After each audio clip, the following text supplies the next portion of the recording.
আমার বাংলা পড়েছে। আমি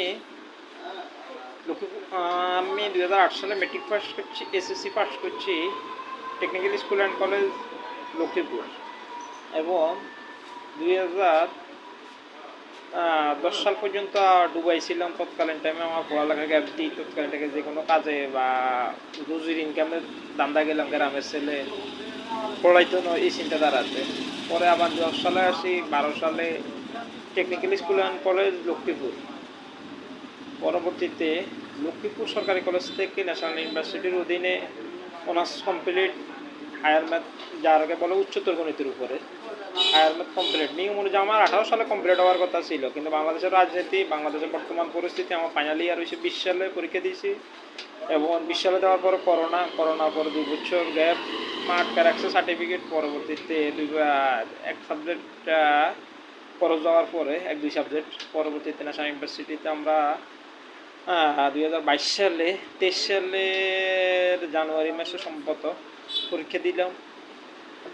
তেজগাঁ সরকারি কলেজে থাকি, তেজগাঁ কলেজ থেকে ওইখান থেকে পরীক্ষা দিই ন্যাশনাল ইউনিভার্সিটি। আমাদেরকে লাস্টে আমার সার্টিফিকেটটা ছাড়িয়ে দেওয়া হয়েছে, মানে পাস করছি। তো আমার পরীক্ষাটা পুরা বাংলাদেশে অনার্সের পরীক্ষাগুলা আমাদেরকে বিশেষভাবে নেওয়া হয়েছে, যে আমাদের সিলেবাস, ফরম সব কিছু পাল্টায় লাইছে। আওয়ামী লীগ সরকার আমাদেরকে এমনভাবে পছন্দ করছে যে ঘুরাইতে মানে আমাদের ওই বেসে আর কোনো খোলাফানি রাখে না, এরা এক বেসে রাখছে। নিয়ম অনুযায়ী পরবর্তী বেস, আগের বেস, পরের বেস একসাথে পরীক্ষা দেওয়ার কথা। সিলেবাস পাল্টা ফেলাইছে, বই পাল্টায় ফেলাইছে, নিয়ম চেঞ্জ করতে করে লাস্টে আমাদেরকেও শেষ করার চিন্তাধারা করছে। করতে পরে আমি নিজেই রসি হয়ে গেছি। তো 23-24 সালে এসছে, এবং আওয়ামী লীগ সরকারের পতন। কিন্তু এই পতন আসলে প্রকৃত পতন নয়, এটা আওয়ামী লীগের খুব পরিবর্তনের একটা পতন। এটা যেটা আওয়ামী লীগ কলাই থাকেই দিয়ে ওনাদের দলের লোকে বসায় রাখছে। ওই ইউনূস সাহেবের বিরুদ্ধে বলতেছে যে ওনাদের সাথে, হাসিনার সাথে দ্বন্দ্ব হয়েছে পদ্মা নদী নিয়ে, পদ্মা নদীর যে পদ্মা সেতু নিয়ে। উনি বিশ্বব্যাংকে না করছে যে পদ্মা সেতুর টাকা না দেওয়ার জন্য, কিন্তু তৎকালীন প্রধানমন্ত্রী বলতেছে টাকা দেওয়ার জন্য। তো ওনারা সুদের টাকা লই ঝামেলা বাজছে, এমনি বাজার না। তো কইছে পদ্মা সেতু করি, নিজের দিকে উদ্যোগে পদ্মা সেতু করার পরে হাসিনা কইছে যে এবার সুবাইলানোর দরকার।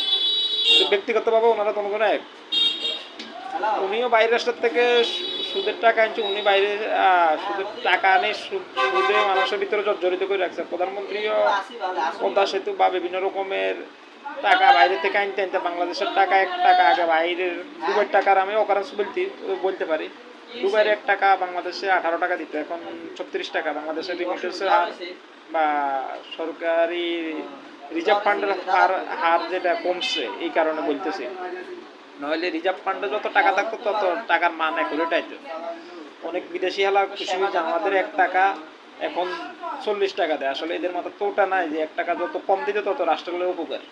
কিন্তু এখন বলতে চাই যে ওনারা সবাই সমান, যে প্রধানমন্ত্রী হাসিনা এবং আমি মনে করি যে ডক্টর ইউনূস, ওনারা সবাই সমান।